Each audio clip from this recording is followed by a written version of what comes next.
ಒಂದು ಹೊತ್ತಿನ ಊಟವನ್ನ ಬ್ಯಾಲೆನ್ಸ್ ಮಾಡುವಷ್ಟು ಶಕ್ತಿ ಇರುವಂತಹ ಈ ಒಂದು ಕಪ್ ಮೊಸರು ಇವತ್ತಿನ ವಿಡಿಯೋದಲ್ಲಿ ನಮ್ಮ ದೇಹದ ತೂಕವನ್ನ ಕೂಡ ಕಡಿಮೆ ಮಾಡೋದಕ್ಕೆ ಸಹಾಯ ಮಾಡುವಂಥದ್ದು. ಇವಾಗಿನ ಕಾಲದ ಜನರು ಎದುರಿಸ್ತಾ ಇರುವಂತಹ ಹೆಚ್ಚಿನ ತೂಕದ ಸಮಸ್ಯೆ, ಹೆಚ್ಚಿನ ಬೊಜ್ಜಿನ ಸಮಸ್ಯೆಯನ್ನ ಕಡಿಮೆ ಮಾಡ್ಕೊಳ್ಳೋದಕ್ಕೆ ಸಾಕಷ್ಟು ರೀತಿಯಲ್ಲಿ ಕಷ್ಟಪಡ್ತಾ ಇರ್ತಾರೆ. ಅವರು ಅವರ ದಿನನಿತ್ಯ ಈ ಒಂದು ಕಪ್ ಮೊಸರನ್ನ ಬಳಸೋದ್ರಿಂದ ಅವರ ದೇಹದ ತೂಕವನ್ನ ಕೂಡ ಕಡಿಮೆ ಮಾಡ್ಕೊಳ್ಬಹುದು. ಹಾಗೆ ನಾನಾ ರೀತಿಯ ಸಾಕಷ್ಟು ಆರೋಗ್ಯ ಸಮಸ್ಯೆಗಳಿಂದ ಕೂಡ ದೂರ ಬರ್ಬೋದು. ಈ ಒಂದು ಕಪ್ ಮೊಸರು ಅನ್ನೋದು ಒಂದು ಹೆಚ್ಚಿನ ಪೋಷಕಾಂಶಗಳಿಂದ ಕೂಡಿರುವಂತದ್ದು. ಒಂದು ಹೊತ್ತಿನ ಊಟವನ್ನ ಬ್ಯಾಲೆನ್ಸ್ ಮಾಡುವಷ್ಟು ಶಕ್ತಿ, ಒಂದು ಹೊತ್ತು ಈ ಒಂದು ಕಪ್ ಮೊಸರನ್ನ ತಿಂದ್ರೆ ಸಾಕು, ದಿನಪೂರ್ತಿ ನಮ್ಮ ಹಸಿವನ್ನ ಕಂಟ್ರೋಲ್ ಮಾಡುವಷ್ಟು ಶಕ್ತಿ, ನಮ್ಮ ದೈನಂದಿನ ಚಟುವಟಿಕೆ ಬೇಕಾಗಿರುವಂತ ಶಕ್ತಿಯನ್ನ ಕೂಡ ಈ ಒಂದು ಕಪ್ ಮೊಸರು ಅನ್ನೋದು ಕೊಡುವಂಥದ್ದು. ಈ ಒಂದು ಕಪ್ ಮೊಸರಿನಲ್ಲಿ ನಾನು ಇವತ್ತು ಹಾಕಿರೋ ಆ ಒಂದು ಪದಾರ್ಥದಿಂದ, ಇದರ ಎರಡರ ಮಿಶ್ರಣದಿಂದ ನಮ್ಮ ದೇಹದ ತೂಕವನ್ನ ಇಳಿಸ್ಕೊಳ್ಳೋದಕ್ಕೆ ಇದು ಹೇಗೆ ಸಹಾಯ ಮಾಡುತ್ತೆ ಅನ್ನೋದನ್ನ ತಿಳಿಸ್ತಾ ಹೋಗ್ತೀನಿ. ಅದಕ್ಕೂ ಮುಂಚೆ ಎಲ್ಲರಿಗೂ ನಮಸ್ಕಾರ. ಜ್ಯೋತಿ ರೆಸಿಪೀಸ್ ಕನ್ನಡ ಯೂಟ್ಯೂಬ್ ಚಾನಲ್ಗೆ ಎಲ್ಲರಿಗೂ ಸ್ವಾಗತ, ಸುಸ್ವಾಗತ. ಯಾರಾದ್ರೂ ನಮ್ಮ ಚಾನಲ್ನ ಫಸ್ಟ್ ಟೈಮ್ ನೋಡ್ತಾ ಇದ್ರೆ ದಯವಿಟ್ಟು ಚಾನಲ್ನ ಸಬ್ಸ್ಕ್ರೈಬ್ ಮಾಡಿಕೊಂಡು ವಿಡಿಯೋನ ಎಲ್ಲೂ ಸ್ಕಿಪ್ ಮಾಡದೆ ಕೊನೆವರೆಗೂ ನೋಡಿ. ವಿಡಿಯೋ ಇಷ್ಟ ಆದ್ರೆ ಒಂದು ಲೈಕ್ ಮಾಡಿ, ನಿಮ್ಮ ಅಭಿಪ್ರಾಯ ಏನಾದ್ರೂ ಇದ್ರೆ ಕಮೆಂಟ್ ಮಾಡಿ ತಿಳಿಸಿ. ವಿಡಿಯೋ ಪಕ್ಕದಲ್ಲಿರೋ ಬೆಲ್ಲೈಕನ್ ಪ್ರೆಸ್ ಮಾಡಿದ್ರೆ ನಾವು ಮಾಡುವ ಹೊಸ ವಿಡಿಯೋಗಳ ನೋಟಿಫಿಕೇಶನ್ ಅನ್ನೋದು ನಿಮ್ಗೆ ಮೊದಲನೇದಾಗಿ ಬರುತ್ತೆ. ಮೊಸರು, ಕರ್ಡ್ ಅನ್ನೋದು ಒಂದು ಹೆಲ್ದಿ ಫ್ಯಾಟ್, ಆರೋಗ್ಯಕರ ಕೊಬ್ಬು. ಸಾಕಷ್ಟು ಜನರಲ್ಲಿ ಒಂದು ಕ್ವಶನ್ ಇರುತ್ತೆ, ಈ ಮೊಸರನ್ನ ತಿನ್ನೋದ್ರಿಂದ ನಿಜವಾಗ್ಲೂ ವೆಯ್ಟ್ ಲಾಸ್ ಆಗುತ್ತಾ?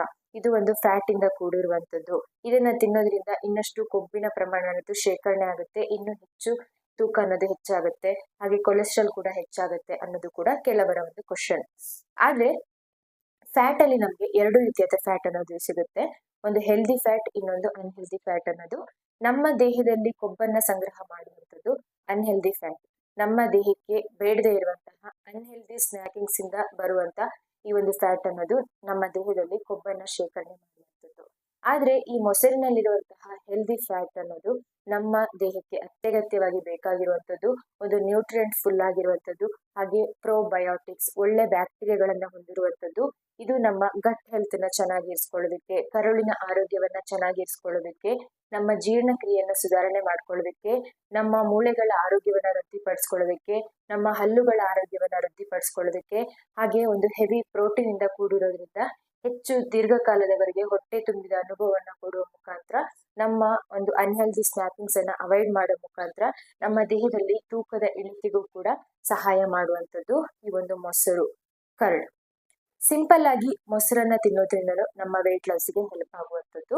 ಅದೇ ರೀತಿ ಇವತ್ತು ನಾನು ಈ ಮೊಸರಿಗೆ ಬೆರೆಸಿರುವ ಈ ಒಂದು ವಸ್ತು, ಒಂದು ಪದಾರ್ಥ ಅನ್ನೋದು ಕೂಡ, ಇವೆರಡರ ಮಿಶ್ರಣ ಅನ್ನೋದು ಕೂಡ ಇನ್ನಷ್ಟು ಡಬಲ್ ಆಗುತ್ತೆ. ಅದರ ನ್ಯೂಟ್ರಿಯೆಂಟ್ ಅನ್ನೋದು, ಅದರ ಪೋಷಕಾಂಶ ಅನ್ನೋದು ಇನ್ನಷ್ಟು ದುಪ್ಪಟ್ಟಾಗೋ ಮುಖಾಂತರ ಇನ್ನಷ್ಟು ವೇಗವಾಗಿ ನಮ್ಮ ಆರೋಗ್ಯ ಸಮಸ್ಯೆಗಳಿಂದ ಚೇತರಿಸ್ಕೊಳ್ಳೋದಕ್ಕೆ, ಹಾಗೆ ನಮ್ಮ ತೂಕವನ್ನ ಇಳಿಸ್ಕೊಳ್ಳೋದಕ್ಕೆ ಸಹಾಯ ಮಾಡುವಂಥದ್ದು. ಇದನ್ನ ಸತತವಾಗಿ 1 ವಾರಗಳ ಕಾಲ ನಾವು ನಿಯಮಿತವಾಗಿ ಬಳಸಿದ್ದೇ ಹೋದಾದಲ್ಲಿ ಯಾವುದೇ ರೀತಿ ಒಂದು ವರ್ಕೌಟ್, ವ್ಯಾಯಾಮ, ಡಯಟ್ ಮಾಡದೇ ಇದ್ರೂ ಕೂಡ ನಮ್ಮ ದೇಹದ ತೂಕದಲ್ಲಿ ನಾವು ಬದಲಾವಣೆಯನ್ನ ಗಮನಿಸಬಹುದು. ಹಾಗಿದ್ರೆ ಇದರಲ್ಲಿ ಹಾಕಿರುವ ಆ ಒಂದು ಪದಾರ್ಥ ಯಾವುದು? ಅದುವೇ ಸಬ್ಜಾ ಸೀಡ್ಸ್ ಅಥವಾ ಕಾಮಕಸ್ತೂರಿ ಬೀಜ. ನೀವೆಲ್ಲರೂ ಕೇಳಿರ್ತೀರಾ, ಬೇಸಿಗೆ ಕಾಲದಲ್ಲಿ ಹೆಚ್ಚಿನ ಪ್ರಮಾಣದಲ್ಲಿ ಎಲ್ಲರೂ ಬಳಸುವಂಥದ್ದು. ಯಾಕಂತ ಹೇಳಿದ್ರೆ ಸಾಮಾನ್ಯವಾಗಿ ಬೇಸಿಗೆಯಲ್ಲಿ ಹೆಚ್ಚು ಬಿಸಿಲಿರುವ ಕಾರಣ ನಮ್ಮ ದೇಹದ ಉಷ್ಣಾಂಶ ಅನ್ನೋದು ಹೆಚ್ಚಾಗುತ್ತೆ. ನಮ್ಮ ದೇಹದ ಉಷ್ಣವನ್ನ, ಹೆಚ್ಚಿನ ಹೀಟನ್ನ ಕೆಲವೇ ಸೆಕೆಂಡ್ ಅಲ್ಲಿ ತಂಪು ಮಾಡುವಷ್ಟು ಶಕ್ತಿ ಈ ಒಂದು ಕಾಮಕಸ್ತೂರಿ ಬೀಜದಲ್ಲಿ ಇರುವಂತದ್ದು. ಇದು ಒಂದು ತಂಪಾದ ಗುಣವನ್ನ ಹೊಂದಿರುವಂತದ್ದು ಈ ಒಂದು ಸಬ್ಜಾ ಸೀಡ್ಸ್. ಇದು ನಮ್ಗೆ ತುಳಸಿ ಬೀಜದಿಂದ ಸಿಗುವಂತದ್ದು. ಕಪ್ಪು ತುಳಸಿ ಅಥವಾ ಕೃಷ್ಣ ತುಳಸಿ ಅಂತ ಹೇಳಿ ಕರಿತೀವಿ, ಅದರಿಂದ ಸಿಗುವಂತ ಈ ಒಂದು ಬೀಜ. ಇದನ್ನ ನಾವು ದಿನನಿತ್ಯ ಬಳಸೋದ್ರಿಂದ ನಮ್ಮ ವೆಯ್ಟ್ ಲಾಸಿಗೂ ಹೆಲ್ಪ್ ಆಗುತ್ತೆ. ಇದರಲ್ಲಿ ಒಂದು ಹೆಚ್ಚಿನ ಪ್ರಮಾಣದ ನ್ಯೂಟ್ರಿಷನ್ ಅನ್ನೋದು ಇರುವಂತದ್ದು, ಹಾಗೆ ಯಾವುದೇ ರೀತಿ ಕ್ಯಾಲೋರಿಯಿಂದ ಕೂಡಿರುವಂತದ್ದಲ್ಲ, ಕಡಿಮೆ ಕ್ಯಾಲೋರಿ ಇರುವಂತ ಪದಾರ್ಥ. ಇದರಲ್ಲಿ ನಮಗೆ iron, magnesium, vitamin A, vitamin K, calcium, ಹೀಗೆ ನಾನಾ ರೀತಿಯ ಪೋಷಕಾಂಶಗಳು ಅನ್ನೋದು ಸಿಗುವಂಥದ್ದು. ಇದರಿಂದ ನಮ್ಮ ಮೂಳೆಗಳ ಆರೋಗ್ಯ ವೃದ್ಧಿಪಡಿಸ್ಕೊಳ್ಬಹುದು, ನಮ್ಮ ಕಣ್ಣುಗಳ ಆರೋಗ್ಯವನ್ನ ಚೆನ್ನಾಗಿ ಇಟ್ಕೊಳ್ಬಹುದು, ಹಾಗೆ ನಮ್ಮ ಕೊಲೆಸ್ಟ್ರಾಲ್ ಮಟ್ಟವನ್ನ ಕಡಿಮೆ ಮಾಡ್ಕೊಳ್ಬಹುದು, ನಮ್ಮ ಹೃದಯದ ಆರೋಗ್ಯವನ್ನ ಕಾಪಾಡ್ಕೊಳ್ಬಹುದು, ಹಾಗೆ ನಮ್ಮ ತೂಕವನ್ನ ಕೂಡ ಕಂಟ್ರೋಲ್ ಅಲ್ಲಿ ಇಟ್ಕೊಳ್ಬಹುದು.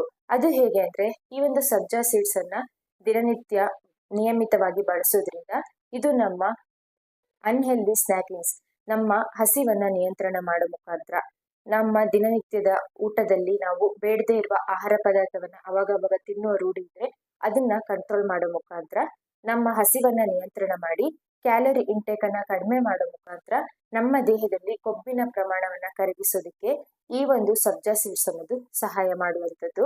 ಹಾಗೆ ನಮ್ಮ ಕೊಲೆಸ್ಟ್ರಾಲ್ ಮಟ್ಟವನ್ನ ಕೂಡ ಕಡಿಮೆ ಮಾಡೋ ಮುಖಾಂತರ ನಮ್ಮ ಹೃದಯದ ಆರೋಗ್ಯವನ್ನ ಕೂಡ ಕಾಪಾಡುತ್ತೆ.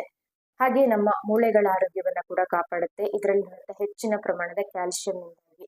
ಹಾಗೆ ಈ ಸಬ್ಜಾ ಸೀಡ್ಸ್ ಅನ್ನೋದು ನಮ್ಮ ದೇಹದಲ್ಲಿ ಮೆಟಬಾಲಿಕ್ ಸಿಸ್ಟಮ್ ಅನ್ನ ಬೂಸ್ಟ್ ಮಾಡೋ ಮುಖಾಂತರ ನಮ್ಮ ದೇಹದಲ್ಲಿ ಚಯಾಪಚಯ ಕ್ರಿಯೆ ವೇಗವನ್ನು ಹೆಚ್ಚಿಸಿ ನಮ್ಮ ಜೀರ್ಣ ಕ್ರಿಯೆಯನ್ನು ಸುಧಾರಣೆಗೊಳಿಸೋ ಮುಖಾಂತರ ನಮ್ಮ ದೇಹದಲ್ಲಿ ಸ್ಟೋರ್ ಆಗುವ ಫ್ಯಾಟ್ ಅನ್ನ ತಡೆಯೋದಕ್ಕೆ, ಕೊಬ್ಬನ್ನ ತಡೆಯೋದಕ್ಕೆ, ಸಂಗ್ರಹವಾಗಿರುವ ಕೊಬ್ಬನ್ನ ಕರಗಿಸೋದಕ್ಕೆ ಕೂಡ ಸಹಾಯ ಮಾಡುವಂತದ್ದು ಈ ಒಂದು ಸಬ್ಜಾ ಸೀಡ್ಸ್.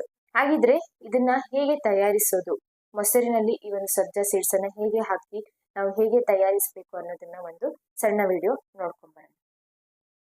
ಇಲ್ಲಿ ನಾನು 1 ಕಪ್ ಆಗಿರುವ ಹೋಮ್ ಮೇಡ್ ಗಟ್ಟಿ ಫ್ರೆಶ್ ಮೊಸರನ್ನ ತೆಗೆದುಕೊಂಡಿದ್ದೀನಿ. ಆನಂತರ ಒಂದು ಬೌಲ್ಗೆ 1 ಸ್ಪೂನ್ ಅಷ್ಟು ಸಬ್ಜಾ ಸೀಡ್ಸ್ ಅಥವಾ ಕಾಮಕಸ್ತೂರಿ ಬೀಜವನ್ನ ಹಾಕ್ತಾ ಇದ್ದೀನಿ. ಒಬ್ರಿಗೆ 1 ಸ್ಪೂನ್ ಅಷ್ಟು ಬೀಜ ನೆನೆ ಹಾಕಿದ್ರೆ ಸಾಕಾಗುತ್ತೆ. ಈಗ ಈ ಬೌಲ್ಗೆ ಹಾಕಿದ್ಮೇಲೆ ಇದಕ್ಕೆ ನಾನು ಈ ಬೀಜ ಮುಳುಗುವಷ್ಟು ನೀರನ್ನ ಹಾಕಿ ಇದನ್ನ ಒಂದು 5 ನಿಮಿಷಗಳ ಕಾಲ ಪಕ್ಕಕ್ಕೆ ಇಟ್ರೆ ಈ ಬೀಜ ನೆನೆದು ಅದರ ಸೈಜ್ ಅನ್ನೋದು ದೊಡ್ಡದಾಗುತ್ತೆ. ನೀವು ನೋಡಿದ ಹಾಗೆ ಇಲ್ಲಿ ನೋಡ್ತಾ ಇರ್ಬೋದು, ಆ ಬೀಜ ನೆನೆ ಹಾಕಿರುವಂತದ್ದು ಈ ರೀತಿ ಆಗುತ್ತೆ 5 ನಿಮಿಷ ನೆನೆದಾದ್ಮೇಲೆ. ಈಗ 1 ಸ್ಪೂನ್ ಹಾಕಿರುವಂತದ್ದು ಇದು ನೆನೆದ ಮೇಲೆ ಒಂದು 2 ರಿಂದ 3 ಸ್ಪೂನ್ ಅಷ್ಟು ಆಗಿರುತ್ತೆ. ಇದನ್ನ ನೀವು ದಿನಕ್ಕೆ 2 ಬಾರಿ ಆದ್ರೂ ಯೂಸ್ ಮಾಡ್ಬೋದು, ಇಲ್ಲ ಒಂದೇ ಬಾರಿ ಆದ್ರೂ ಯೂಸ್ ಮಾಡ್ಬೋದು. ಈ ನೆನೆದಿರುವಂತಹ ಬೀಜವನ್ನ ತೆಗೆದುಕೊಂಡಿರುವ ಮೊಸರಲ್ಲಿ ಹಾಕಿ ಚೆನ್ನಾಗಿ ಮಿಕ್ಸ್ ಮಾಡಬೇಕು. ನಾನಿಲ್ಲಿ 2 ಸ್ಪೂನ್ ಅಷ್ಟು ಹಾಕಿ ಚೆನ್ನಾಗಿ ಮಿಕ್ಸ್ ಮಾಡ್ತಾ ಇದ್ದೀನಿ. ಇದಕ್ಕೆ ನೀವು ಫ್ಲೇವರ್ಗೋಸ್ಕರ ಸ್ವಲ್ಪ ಪೆಪ್ಪರ್ ಪೌಡರ್ ಇಲ್ಲ ಜೀರಿಗೆ ಪುಡಿ ಏನಾದ್ರೂ ಇದ್ರೆ ಸೇರಿಸ್ಕೊಳ್ಬೋದು, ಇಲ್ಲ ಹೀಗೆ ಪ್ಲೇನ್ ಆಗಿ ಕೂಡ ನೀವು ತಿನ್ಬೋದು. ಇದನ್ನ ಸ್ನ್ಯಾಕ್ಸ್ ಅಥವಾ ಬೆಳಗ್ಗೆ ಬ್ರೇಕ್ಫಾಸ್ಟ್ ಟೈಮಲ್ಲಿ ತಿನ್ನೋದ್ರಿಂದ ವೆಯ್ಟ್ ಲಾಸಿಗೆ ಹೆಲ್ಪ್ ಆಗುವಂಥದ್ದು. ಇದನ್ನ ತಯಾರಿಸ್ಕೊಳ್ಳೋದು ತುಂಬಾನೇ ಸುಲಭ. ಮೊಸರನ್ನ ಆದಷ್ಟು ನೀವು ಹೊರಗಡೆಯಿಂದ ತರೋದ್ರಕ್ಕಿಂತ ಮನೆಯಲ್ಲೇ ಆರ್ಗ್ಯಾನಿಕ್ ಆಗಿರೋ ಮೊಸರನ್ನ ಬಳಸಿ ದಿನನಿತ್ಯ ಬಳಸೋದ್ರಿಂದ ಹೆಲ್ತ್ಗೂ ಕೂಡ ತುಂಬಾನೇ ಒಳ್ಳೇದು. ಹಾಗೆ ಈ ಸಬ್ಜಾ ಸೀಡ್ಸ್ ಅನ್ನ ಹೇಗೆ ಇದರಲ್ಲಿ ಆಡ್ ಮಾಡಬೇಕು ಅನ್ನೋದನ್ನ ಕೂಡ ನೋಡಿದ್ರಿ. ತುಂಬಾನೇ ಸಿಂಪಲ್ ಆಗಿ ತಯಾರಿಸ್ಕೊಳ್ಳುವಂಥದ್ದು. ಇದನ್ನ ನೀವು ದಿನದಲ್ಲಿ 1 ಬಾರಿ ಇಲ್ಲ 2 ಬಾರಿ ಆದ್ರೂ ಬಳಸ್ಬೋದು. ಬೆಳಿಗ್ಗೆ ತಿಂಡಿ ಮಾಡುವ ಟೈಮಲ್ಲಿ ಇಲ್ಲ ಸಂಜೆ ಒಂದು ಸ್ನಾಕ್ಸ್ ಟೈಮಲ್ಲಿ ಆದ್ರೂ ಕೂಡ ನೀವು ಇದನ್ನ ತಿನ್ಬೋದು. ಹೀಗೆ ತಿನ್ನೋದ್ರಿಂದ ಇದು ಒಂದು ಹೊತ್ತಿನ ಊಟವನ್ನ ಬ್ಯಾಲೆನ್ಸ್ ಮಾಡುವಷ್ಟು ಕೆಪಾಸಿಟಿ ಇದೆ. 1 ಕಪ್ ಮೊಸರು ನೀವು ತಿಂದ್ರೆ ಇನ್ಯಾವುದೇ ರೀತಿ ಆಹಾರವನ್ನ ತಿನ್ನೋ ಅವಶ್ಯಕತೆ ಇರೋದಿಲ್ಲ. ಯಾಕಂತ ಹೇಳಿದ್ರೆ ಇದರಲ್ಲಿ ಅಷ್ಟೊಂದು ಹೆವಿ ನ್ಯೂಟ್ರಿಯೆಂಟ್ಸ್ ಅನ್ನೋದು ಹಾಗೆ ಹೆಚ್ಚಿನ ಪ್ರಮಾಣದ ಪ್ರೋಟೀನ್ ಇಂದ ಕೂಡಿರುವಂತದ್ದು ವೆಯ್ಟ್ ಲಾಸ್ ಮಾಡೋರಿಗೆ ತುಂಬಾನೇ ಹೆಲ್ಪ್ ಆಗುವಂಥದ್ದು. ಹಾಗಾಗಿ ಖಂಡಿತ ಇದನ್ನ ನಿಮ್ಮ ವೆಯ್ಟ್ ಲಾಸ್ ಜರ್ನಿಯಲ್ಲಿ ಆಡ್ ಮಾಡಿ, ಖಂಡಿತ ನಿಮ್ಗೆ ಹೆಲ್ಪ್ ಆಗುತ್ತೆ. ನಿಮ್ಮ ದಿನನಿತ್ಯದ ಆಕ್ಟಿವಿಟಿಗೆ ಒಂದು ಸ್ಟ್ರೆಂತ್ ಅನ್ನ ಕೊಡುತ್ತೆ. ಈ 1 ಕಪ್ ಮೊಸರು nutrient full heavy protein rich ಆಗಿರುವಂತ ಒಂದು ಹೆಲ್ದಿ ಸ್ನ್ಯಾಕ್. ಹಾಗೆ ಇದನ್ನ ಯಾರು ತಿನ್ನಬಾರ್ದು ಅಂತ ನೋಡೋದಾದ್ರೆ ಚಿಕ್ಕ ಮಕ್ಕಳು, ಹಾಗೆ ಪ್ರೆಗ್ನೆಂಟ್ ವುಮೆನ್ಸ್, ಬಿಫೋರ್ 3 ಮಂತ್ಸ್ ಇರುವಂತವರು, ಹಾಗೆ ಬಾಣಂತಿಯರು, ಹಾಗೆ ಏನಾದ್ರು ಆರೋಗ್ಯ ಸಮಸ್ಯೆ ಇದ್ದು ಮೆಡಿಸಿನ್ ಅನ್ನ ತೆಗೆದುಕೊಳ್ತಾ ಇರುವಂತವರು ಅಂತವರು ಸ್ಕಿಪ್ ಮಾಡಿ, ಮತ್ತೆ ಎಲ್ಲರೂ ಕೂಡ ಬಳಸುವಂಥದ್ದು. ಹಾಗಿದ್ರೆ ಇವತ್ತಿನ ಈ ಒಂದು ರೆಮಿಡಿ, ನಮ್ಮ ವೆಯ್ಟ್ ಲಾಸ್ಗೆ ಹೆಲ್ಪ್ ಮಾಡುವಂತ ಈ ಒಂದು ರೆಮಿಡಿ ನಿಮ್ಗೆ ಯೂಸ್ಫುಲ್ ಅನ್ಸಿದೆ, ಹಾಗೆ ನೀವು ಕೂಡ ಟ್ರೈ ಮಾಡ್ತೀರಾ ಅಂತ ಅನ್ಕೊಂಡಿದ್ದೀನಿ. ಖಂಡಿತ ಟ್ರೈ ಮಾಡ್ಬೋದು, ಯಾವುದೇ ರೀತಿ ಡೌಟ್ ಇಲ್ಲದೆ without side effects healthy and safe ಆಗಿ ನಿಮ್ಮ ವೆಯ್ಟ್ ಲಾಸ್ಗೆ ಹೆಲ್ಪ್ ಮಾಡುವಂತ ಈ ಒಂದು ರೆಮಿಡಿ ನಮ್ಮ ಆರೋಗ್ಯಕ್ಕೂ ಕೂಡ ತುಂಬಾನೇ ಒಳ್ಳೆಯದು. ನಮ್ಮ ಕೆಲವೊಂದು ಆರೋಗ್ಯ ಸಮಸ್ಯೆಗಳನ್ನು ಕೂಡ ಕಡಿಮೆ ಮಾಡುವಂಥದ್ದು. ಖಂಡಿತ ಟ್ರೈ ಮಾಡಿ. ನಿಮ್ಮ ಫ್ಯಾಮಿಲಿ ಫ್ರೆಂಡ್ಸ್ ಅಲ್ಲೂ ಕೂಡ ಯಾರಾದ್ರೂ ವೆಯ್ಟ್ ಲಾಸ್ಗೆ ಟ್ರೈ ಮಾಡ್ತಿದ್ರೆ ಅವರಿಗೂ ಕೂಡ ಶೇರ್ ಮಾಡಿ. ನೀವು ಕೂಡ ಟ್ರೈ ಮಾಡಿದ ಮೇಲೆ ಇದರಿಂದ ನಿಮಗೆ ರಿಸಲ್ಟ್ ಸಿಕ್ಕ ಮೇಲೆ ನಮ್ಮ ಈ ವಿಡಿಯೋಗೆ ಬಂದು ಕಮೆಂಟ್ ಮಾಡಿ ತಿಳಿಸಿ. ಇದರಿಂದ ಬೇರೆಯವರಿಗೂ ಕೂಡ ಹೆಲ್ಪ್ ಆಗುತ್ತೆ. ಹಾಗಿದ್ರೆ ಹೀಗೆ ಸಾಕಷ್ಟು ಹೊಸ ವೆಯ್ಟ್ ಲಾಸ್ ಟಿಪ್ಸ್ ರೆಮಿಡಿಗಳೊಂದಿಗೆ ಸಿಗ್ತಾ ಹೋಗ್ತೀನಿ. ಎಲ್ಲ ವಿಡಿಯೋಗಳಿಗೂ ಸಪೋರ್ಟ್ ಮಾಡಿ. Thank you for watching. See you in the next video. ನಮಸ್ಕಾರ.